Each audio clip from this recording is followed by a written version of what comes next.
Welcome to Sovereign Space. This is Lindsey Lamb, and I'm here with my co host. Raymundo. Welcome back, and welcome to our first time listeners. And I'm excited about today's episode.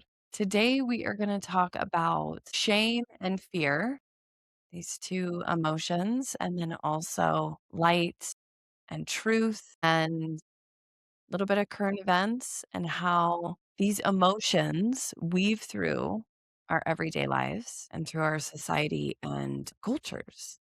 And so, Ray, kick this off for us. Why don't you drop some current event knowledge? Current event knowledge? Well, I think when we talk about shame and fear, um, one character I think that would help go down the journey is the Trumpster, the president of the United States of America. Now, I just read a current event recently that said he was making the argument that since the president of the United States has some kind of war powers, which I believe is he has 60 days of war powers to just like do war wherever and whenever he wants as the commander in chief without any restriction of Congress, which I think on its own is a little ridiculous. But nevertheless, we have a statutory world. They just make rules. So, but the point is that he's saying that he basically used up his 60 days. And, but since there was a ceasefire with Iran, that the war stopped and now the war is going to start again.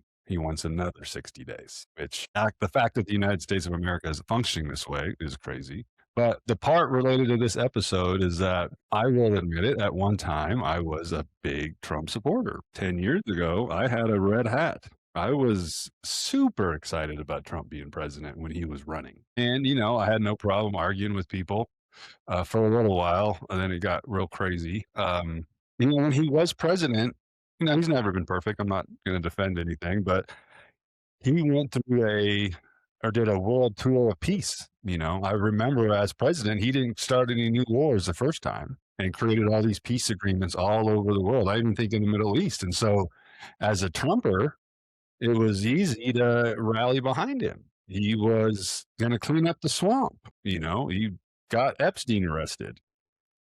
No new wars, what a lot of Americans really wanted. And now he is arguing with United States Congress so that he can go do more unmitigated war, so that he can go and wage war however he wants. And that's disgusting. There is a ton of shame in that feeling of Trump. Regardless, if you ever supported him, it's a tough pill to swallow now. And it's just that kind of nonsense, like that kind of crazy that we are all, you look at the headlines, they're just discussing about this. Is this right? Is this wrong? Should he be able to do this? Should Congress step in? And it's like, we're talking about war. We're waging war against a country that apparently has a nuclear war program or nuclear weapon program, of which I thought we destroyed last summer. And now we want to continue to wage war to make them sign some kind of agreement. Something does not add up, right? There is some kind of story that they're not telling us. I don't know what it is, but I do see some of the lies. And a lot of us see the lies. And seeing the lies and finding the truth is, I think a big part of what we're going to get into today. Absolutely. I think in this scenario with this character, shame is heavy even if you didn't vote for him. And what that can look like is shame of being from America. Shame could be from knowing someone or someone in your household that voted for him. And that shame certainly does not discriminate or separate between one person or another. And even shame of maybe not even knowing how the government works to even know about this 60-day wild rule to just do war. That I didn't know that that was an action word, but it is, I guess. And yeah, there's lots of layers to And this. there's fear involved in this story too. Like, I've been a proud American my whole life. I'm proud of the United States, rah rah U.S. military, fascinated about the military story. And I remember the Iraq War when I was like 13. How excited I was about the news coverage, and that war was over in like 2 days, and then it was an occupation, and it was like, in my experience, as long as the objective gets achieved by the US military, things are okay. We don't have anything to worry about. The good guys have it under control. But the part I'm afraid of now with this Iran thing is there is no sign and I see no power that is going to stop it. We were told and expect that the United States was the police of the world, right? That was kind of a story. But now they're the one doing mayhem. And if anything we're being seen is that nobody's going to stand up to stop them. And Well, there is no end in sight except for whatever the Trumpster decides. And that's scary. it could be. It could be if you were choosing that timeline. And there's a side of this that I want to bring up, which is whether there is an end in sight or not, or whatever is doing or not doing. I think in one of my perspectives is that these actions allow for some awareness and truth to come forward differently now than we've seen in wars past. But what kind of truths can we learn from this war as opposed to other wars? Well, I'd say some truth that we could learn from this is that it seems to be the same story every time with this nuclear war, and we need to go in and then change this situation and strong arm whoever it is that has these bigger weapons and tell them, knock it off. I saw You cannot be bigger than us, and that this is a repeated idea. That seems to be very parallel through time. And so the truth of knowing, like, okay, I think this story is getting old and it now is not even necessarily the truth of why we're there. And I think the truth that's coming out right now that everybody's finally seeing that a lot of people always kind of knew is that the United States Congress and the United States government in DC are the bad guys. That's the truth I think people are coming to. There's always an argument for every other war, World War II, Iraq, whatever, but we're seeing Iran has never done anything to anybody that, well, I can't say that, probably edit that, but I don't see them starting trash with anybody. I've never seen them launch a nuclear weapon. President Trump said that we can't have psychopaths with nuclear weapons. There's only one psychopath that has ever dropped a nuclear bomb, and that's the United States. And they're the ones trying to decide who or dictate who the other psychopaths are, who the real psychopaths are.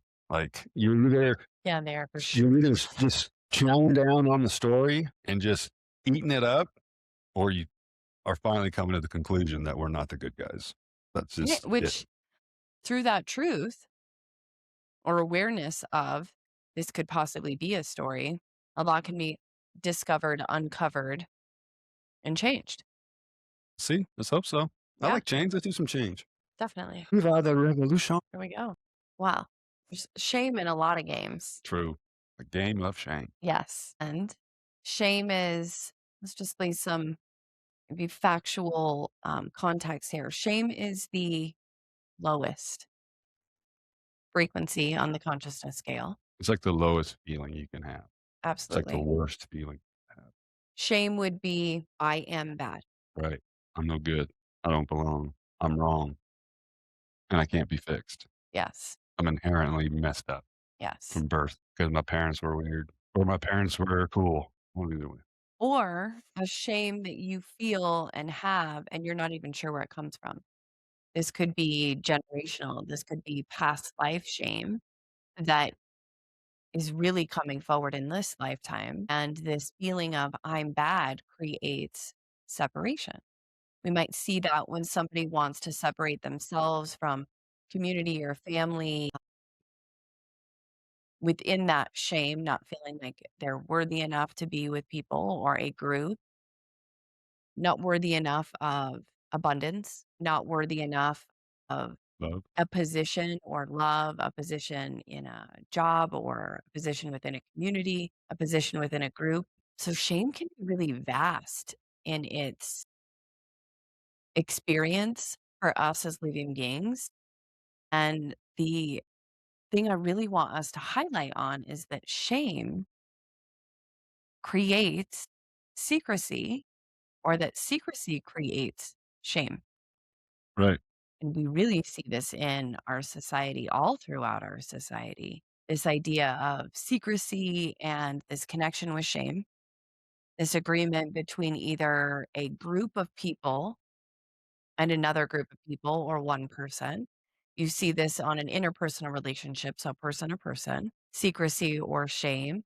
We could see this in the form of blackmail, which is definitely something we're seeing as a society on a really large global scale. That's being on. Yeah. And that secrecy allows for shame to be manipulated, planted, and could be definitely a mechanism of control. For sure. Yeah, shame is, it can has like a real constricting feeling, like your shame is usually a conversation with just you. So if that shame's hot and going, you're just feeding yourself all this bad news. You're just pulling it in from everywhere you can.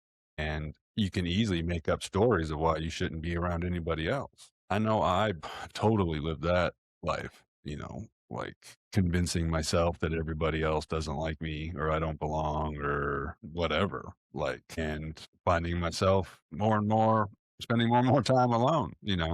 Shame specifically, at least the context for today, is the shame and the story. So, we're living lies, we're being told constant lies from every facet. We're one of the veins of control. And when you don't know the truth, you go along with the story. You just go along with the story, the popular story, whatever. And maybe there's a few stories, I like this, they like that, or I think this, I think that.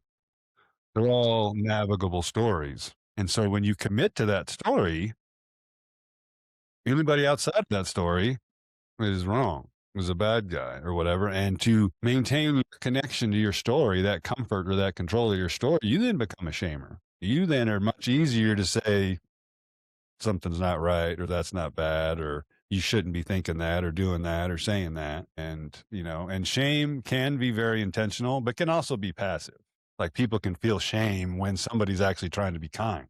Like anytime you want to give somebody a correction, or in some industries, they call it feedback, you may have the best of intentions and they might be like, oh, I suck because of that or whatever. And so it's a powerful thing. And that's why we are talking about it, is because we need to put some vernacular around it, some vocabulary, and recognize it for what it is instead of constantly fighting it. Because when you can see it, then you can realize there are some times where you don't have to succumb to it. And shaming is easy, to shame somebody else to change the way they think or way they believe or what they're doing is a lot of times much easier than us doing the work or us being honest about something. It can be easy if you're comfortable with it to just, yeah, make somebody else feel bad so you don't have to do something. That's kind of common, right? In the working world, especially in the employment world, this is your job kind of thing. Definitely. I think we can also see shame as a really adverse reaction within the body. So, chronic shame or toxic shame could cause damage to the body. Yeah, if your cells believe what you believe and you're constantly pooping on yourself, your cells are going to feel the same way. They ain't going to want to do the hard stuff, the whatever. They're going to give up. They can.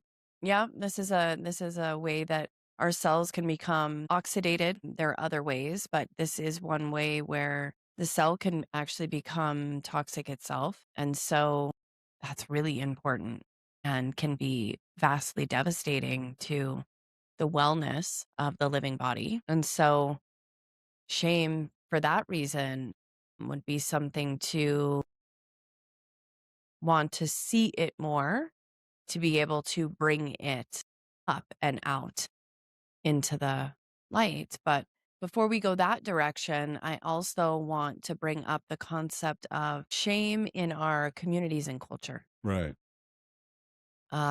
Shame is something that we see as you mentioned a story. So a group of people or culture can attach to a story of shame and then live within that story of shame. And its people then might need to carry a badge, if you will, of shame, to carry the burden and shame and weight of past generations, of whole groups of people or cultures that have lived through something that, yes, might have been shameful, but to then attach to that story of shame and then expect generations of people to carry that badge with honor is quite a scary concept because we are frequency and energy.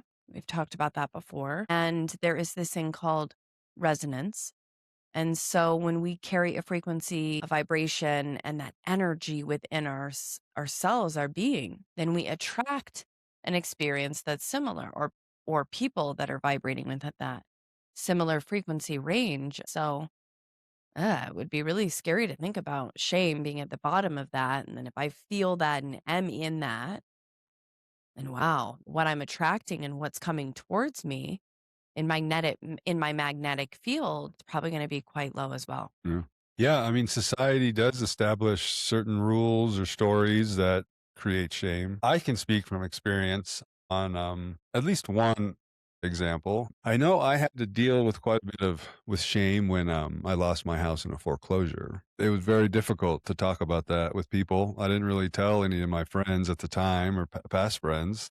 You know, I was on a journey. I saw my own vision, you know, I knew certain things and was gonna fight it, but nobody understood. Nobody really agreed like that was something you should do. It was always, "Why are you doing that? Why would you do that?" And that was difficult to constantly hear, you know? I mean, yeah, I remember a couple weeks after I lost my house, somebody asked me how I was doing, and I told them I was fine because I wasn't gonna get into it, you know? I didn't wanna hear what they thought, you know? Sure, I'd love to be like, "Oh, that was passionate of you. That was awesome," but you don't nobody's gonna say that, you know? And, again, we're talking about this on an episode called Sovereign Space because addressing shame, however it's gonna happen, needs to be done because it is absolutely being used against us, and it always has. It always has. I think it's being more saturated now, maybe, I don't know, but you know, shame has been the big part of many religions, you know, Catholic shame, Jewish shame, people know about that. There's a lot of folks, you know, I talked to a couple of people a couple of years ago that thought shame was good. They said that everybody needed to have a certain amount of shame so they don't do the bad things that they've done before. And that makes some sense logically, but when you see the big picture on what shame it is, what shame really is, it's not right. You need to detach yourself from shame any way you can. And it is such a great mover and it is such a great controller that that is why Jesus is here and why he says what he says. Jesus is the great redeemer. His existence and his story and just understanding that gives you permission to forgive yourself from any type of shame, to not have to carry that burden of shame your whole life. Let it go. Learn your lesson and move forward if you've done something terrible and awful. My daughter likes K-pop.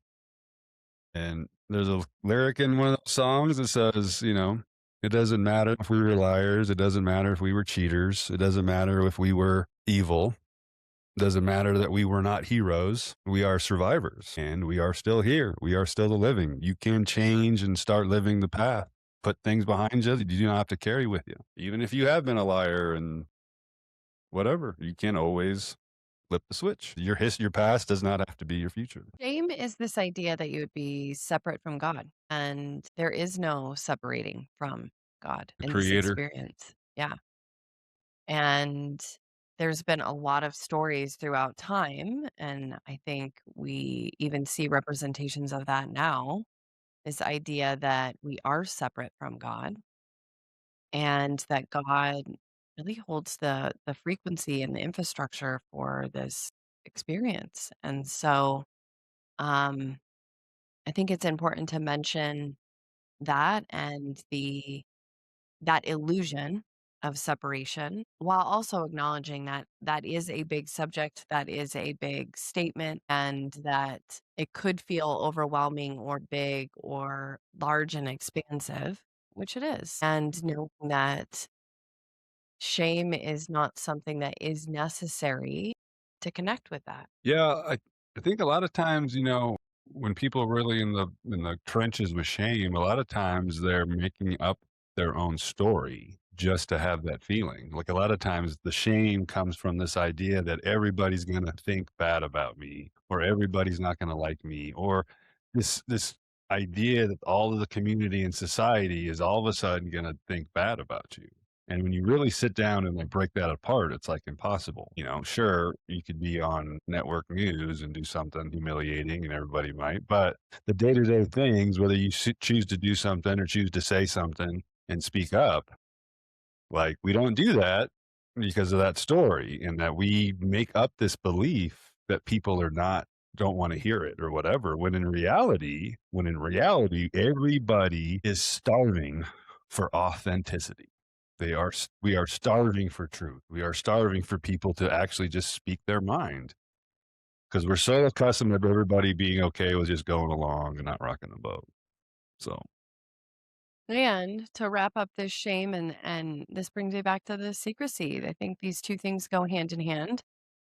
And when we are not authentically using our voices, then our thoughts, our concepts, and our ideas are kept in secret, even sometimes unintentionally. yeah.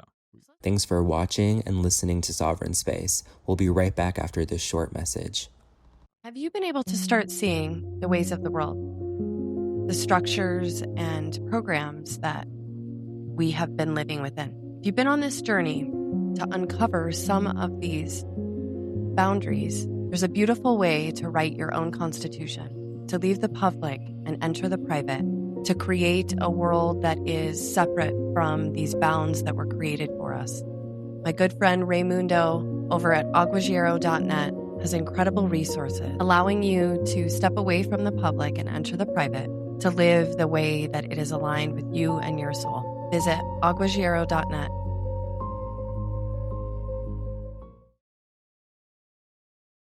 The age of Aquarius is upon us.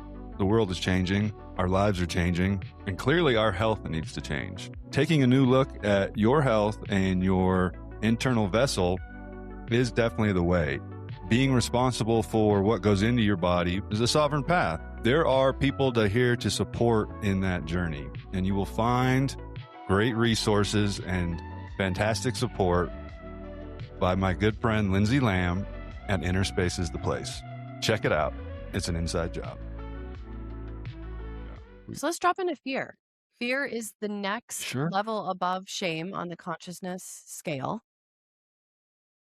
Wow. Fear is a difficult one to confront, to be with, to be in, and to overcome. It's a similar mover. It's a thing that can impact us and change our behavior and our thoughts and our whatever without recognizing it. Especially, men. A lot of men won't ever really accept that they're scared or something, machismo. And if you have that attitude, then it's a guarantee that that fear is manipulating you or moving you in some way. If you're going to fight it that hard, and so just simply accepting a fact that I'm afraid or scared or nervous or something is a big step.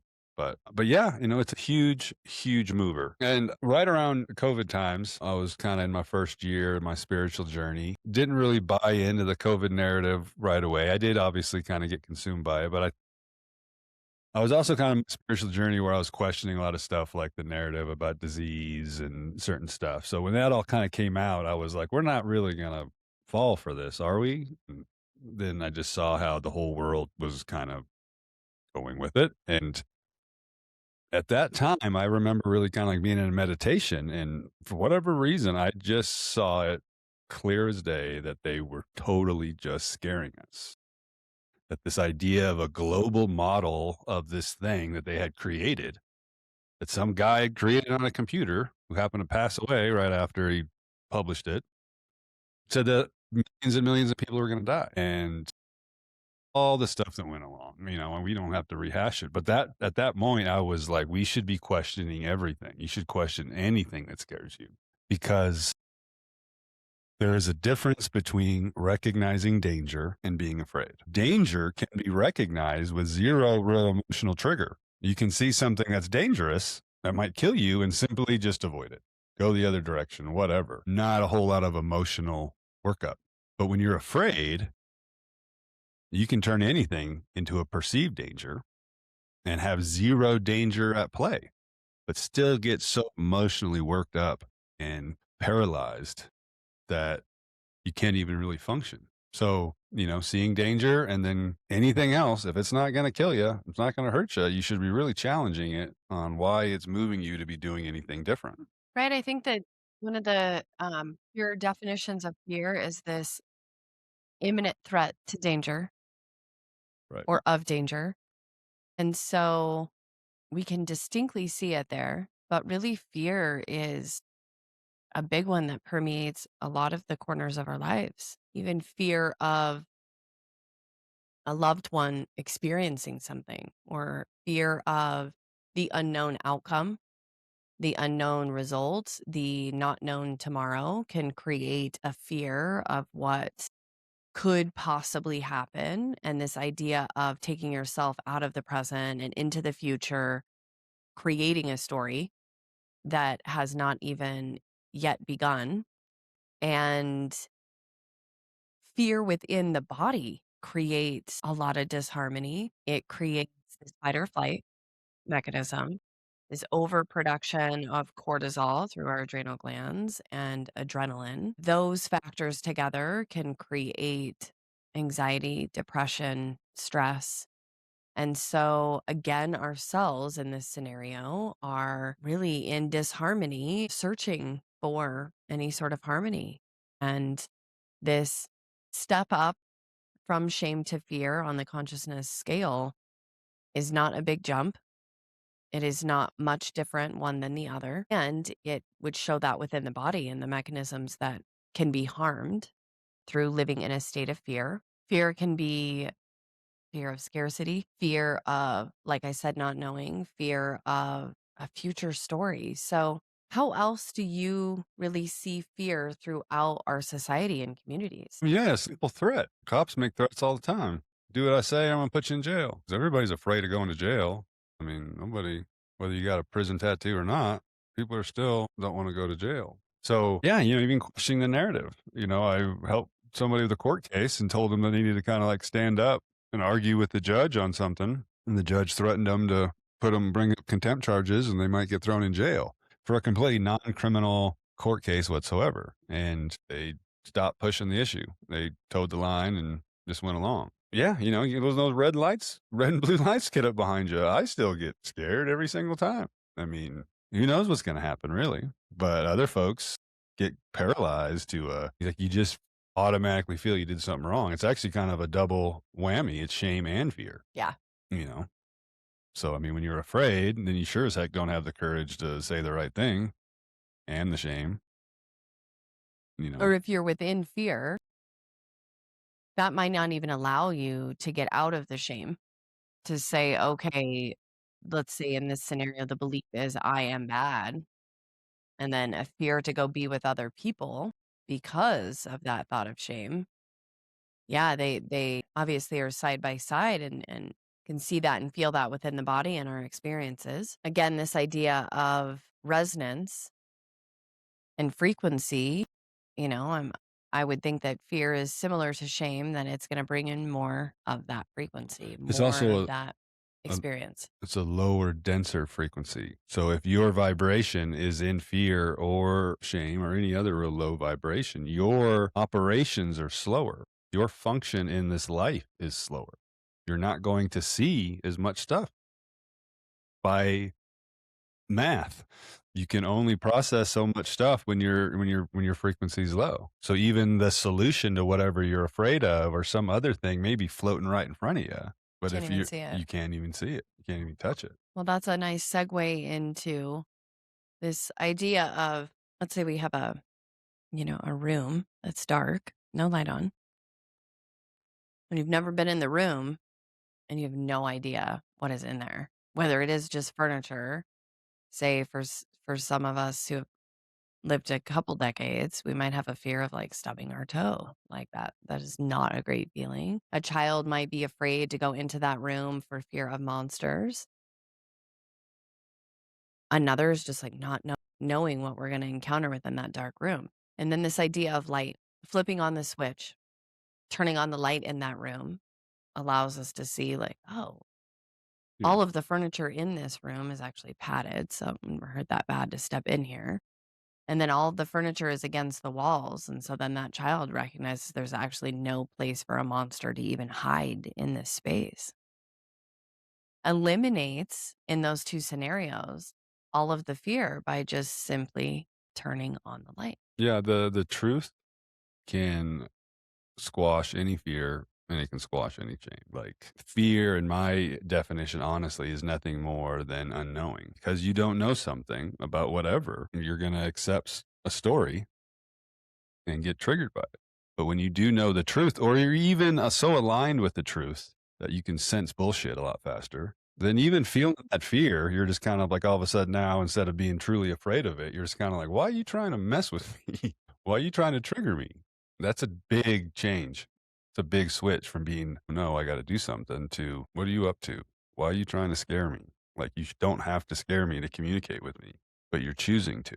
Like, what's that all about? The same thing with shame. You know, we're talking about building up these stories that create all this shame. If you have the light that can see through all that, then shame vaporizes. You see nothing but shame as a weapon. Instead of getting poked with it, you just see the friggin' spear, and then you can start to see why they're wielding it. Why are they putting that on us? And this is why we're talking about this. Is like they're using these, not just these, but they're using the entire emotional spectrum to paralyze us, you know? So, you know, we talk about heavy topics here. We talk about God and we talk about the light, and it's a big thing. A lot of people are afraid to talk about it, but recognizing your creator, recognizing the emotions of joy, love, happiness, and abundance, those are all very real. And when you can sit in those emotions as much as possible with your vibration, then you can feel the light. You can be on the pursuance of it. And that alone is enough because you don't have to know everything. You just have to know enough of what's really just nonsense, you know? And if you don't have a pursuance for the truth, if you are not actually trying to get to it, you will undoubtedly eventually fall for a lie.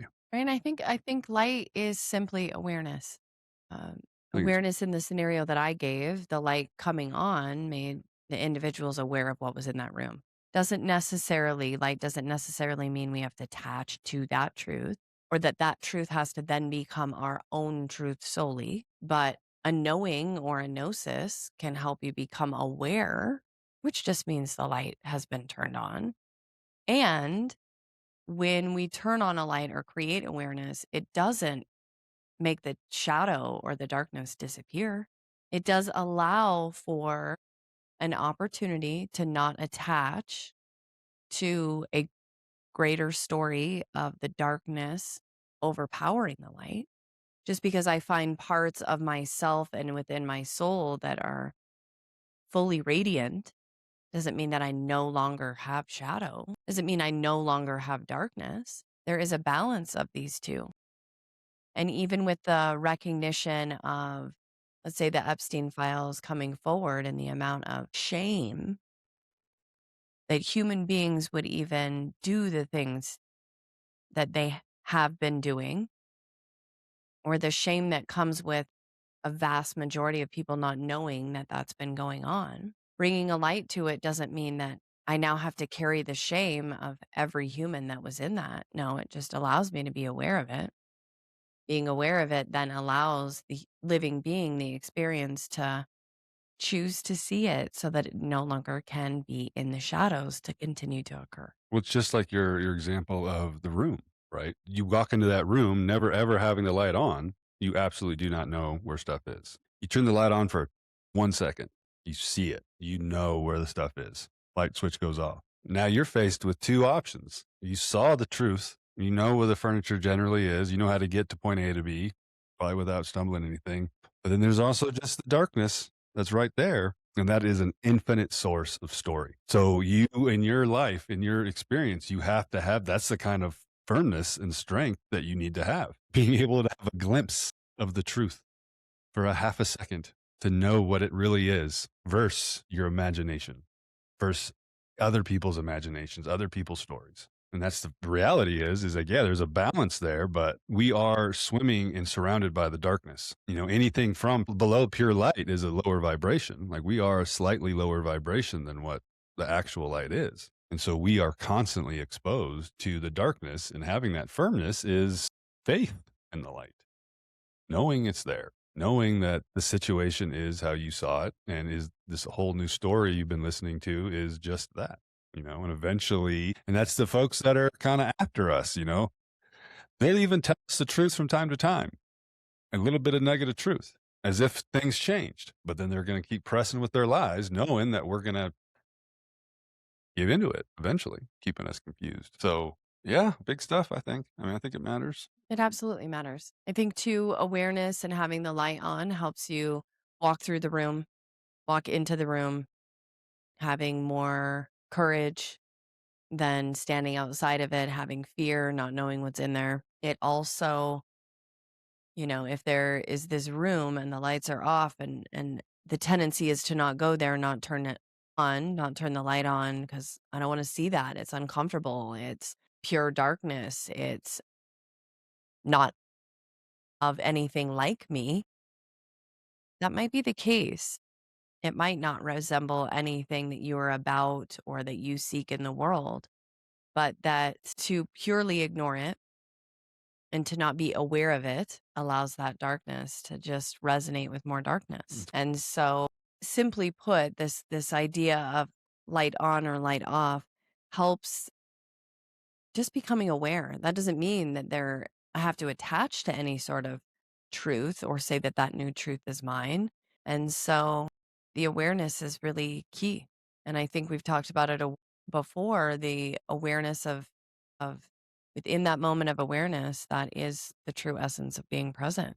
Yeah. And fear is this anticipation for the future, and shame is this feeling of some sort of heavy past. And in between that is the now. And that, yeah, being fully present in the moment right now is the truth. There is no lie when you are in the absolute moment. Everything is true. It is the light. It's all the same. The truth, the light, the presence, that's all the same vibration. But, a lot of times, so if you see the light and you know the light, like, or you've experienced it, like, how do you help other people see it?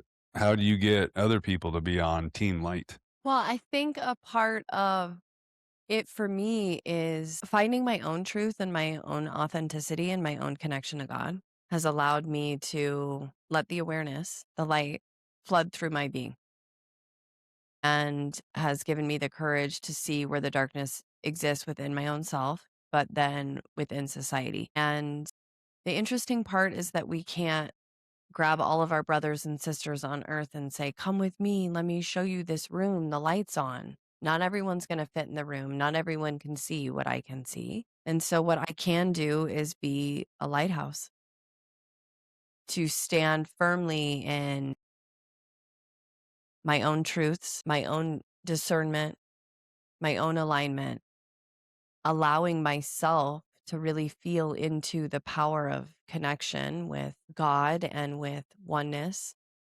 And within that, my own resonance shines in a way that allows people to magnetically come into it who are ready sometimes for that type of harmonic vibration with another. And so I don't necessarily I don't work to pull anyone with me. Rather, I am who I am and allow the universe to have a conversation with me and send those my way that want to hear what I have to say. And there is a lot of shame and fear to work through to get to that point, to know that. And of course, I'm still on this journey of being a living being and adapting to what I am currently saying, but to believe that I am worthy enough in my connection to God to allow whatever should come forward whenever I am with other beings to be okay and let it come forward. To know that how it lands for others is not for me to decide. And that is not easy. It is not easy to then not attach to what someone else might think, feel, hope that I'm saying, or are they going to like me? Well, I don't quite frankly care because the stronger I am in my own truth, the better experience I'm having here on earth. And so Yeah, these concepts can feel really big, and it does take sometimes a lifetime to recognize where the shame and fear exists within your own lineage or your own life and become aware of that and then decide for yourself what you're worthy of and what story you're worthy of abandoning, letting go of, or riding a wave into a new one. What about you? You're right. Being the lighthouse, speaking your truth, that is paramount. That's a key. And it's a hard thing to do. It's a super hard thing to do. But when you do something and you have accepted that you are at least pursuing the truth, or that you are being honest, or that you are on a journey, when you face those hurdles that are hard, that seem like are motivating you to not speak your truth, to not stand up, not say something, and you choose truth, you choose action, you say something, maybe in a room where people or probably might not want to hear it.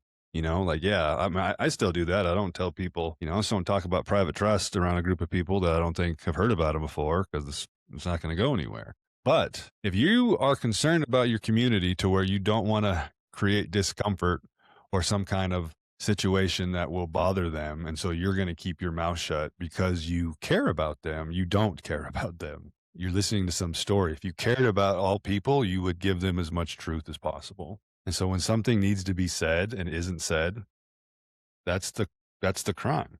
That's the harm. But when you do say it and when you do it, you'll feel a change. You will absolutely feel a change. It will be either a huge release or something. I've talked to so many people that have made the huge decision to take their state plates off their car, have been pulled over, gotten a ticket, went through the whole court process, probably didn't do well, but they were scared in the beginning. They were scared to go to court. They were scared to speak on the stand to defend themselves, but they still went through and did it. And it might not have turned out well, but they were so thankful. And it matters because I've had it happen 100 times where you see more simply by choosing that path. So, You can be heavy. yeah. You can be heavy. I know that for me personally, I have recently come through one of the biggest decisions I've ever made in my life to continue to work towards my own truth as an individual, my own authenticity, and my own connection to being aware of what truths surround me. And it's a difficult path to really sometimes in my case, it was a complete redirection of my entire life in a different way, and it was not easy. And earlier, you mentioned this idea of shame is easy. And the reason why is because you're not steering the ship, Mm. someone else is steering the ship. And so, yeah, you're right. It is easier to be a passenger versus being a driver or the That main character of your own story to say, well, I am just going to be a passenger to someone else's story, whether that is who you work for or within a relationship, to then say, okay, I'm ready to drive this vehicle. I am ready to drive my life forward, to be authentically me, and to, in my case, shine my light forward. Yeah, it was maybe one of the hardest things I've ever had to do and accept that in order for me to fully shine my light, I had to sit in the driver's seat. I had to become aware of enough things to say, okay, I'm ready to drive my own ship forward. sovereignty. Sovereignty. Yeah. I mean, eventually you have to handle your own problems, and you have to, yeah, be the driver. Even if you like you're a CEO of a company and all you do is handle every situation and say you have to do it, you do it, and you delegate. Delegation is not sovereignty. That's just being a manager. You're not taking any responsibility. You're pointing everything else off. So, Oh, and here we are with this idea of responsibility. yeah. The difference between victimhood and responsibility might even be the difference between shame and fear, and the opposite of those things being within harmony, being even getting to a neutral state. Yeah. Last time we talked about veins of control, and those are really kind of what's the right word? Avenues, if you will, or storylines kind of what they're doing to us. Fear and shame, like those are like weapons. It's like battlefield conversation. Like When you get defeated, and when I say defeated, by means controlled, made to do something you don't want, whether you like it or you don't like it or whatever, it's probably because of fear or shame or greed or something. And so when you can get more and more comfortable with these things and how those emotions feel and what they really can do to us, then you are now a competent soldier on this battlefield. You can avoid those traps, because they work so well and they rely on them so much, they have nothing else. Like, for example, I got pulled over by an officer, or I got attempted pull over by an officer a couple weeks ago, and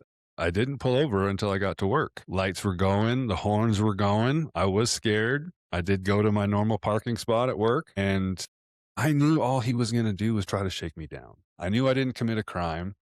And I knew that if he was going to try to give me a ticket, it was going to be a lawsuit. Like, we're ready for the fight. Like, I knew that. A lot of other people don't because they don't take that path. But I walked away from him. I left him there standing by my car at the office and just went into work. I knew what it was. I knew it was just a shakedown. I knew he was going to shame me into something or intimidate me with something, and it was bullshit. So I said, "You should leave me alone." And I turned around and walked to work. And car didn't get impounded. He didn't break my window. He didn't call for backup. He didn't tackle me. He didn't shoot me. And that is the reality. Fear, shame is a new game in town. We don't have to be victims of fear and shame. We can turn the tables. Absolutely. I think this conversation also allows for us to seek this opportunity to see within inside ourselves, to be able to be aware of when that shame or fear might be creeping up.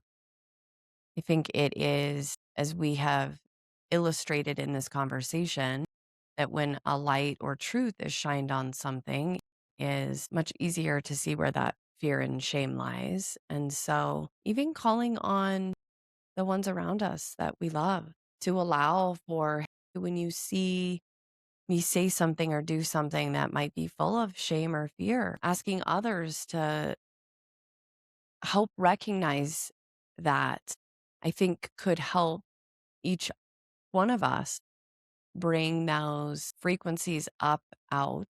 And yeah, it's a beautiful opportunity we all have to recognize that shame and fear is and has been such an embedded part of the experience here on earth.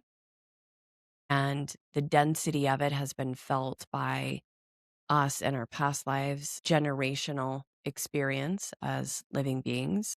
So excited to be alive at this time in life, to be able to experience this lighter opportunity to move away from these dense frequencies. Yeah. The goal is not to avoid fear and not to avoid shame winning. The goal is to recognize them, feel them, and keep doing what you need to do. Keep moving forward. If the fear and the shame, the only way they win is when they keep you from action. So just because somebody does something and scares you, it's okay. You can have the fear as long as you can keep moving forward. And that's a huge lesson. So Yeah. And we support each other along the way. that's right. I got your back. For sure. I have I yours. got your back. And everybody listening, thank you for tuning in Totally. to this episode, for maybe even giving yourself the opportunity to look at where shame and fear exists in your life. And if you're somebody who has been working to, say, retrain your nervous system to feel something higher than these two frequencies, then maybe it's worth extending a helping hand to those around you. Absolutely. When we are able to collectively let go of the shame and fear, I think that is a beautiful way to envision a new infrastructure for a new world. Thank you for tuning in to Sovereign Space. This is Lindsey Lamb. This is Raymundo. We'll see you next time. Have a good one. Peace.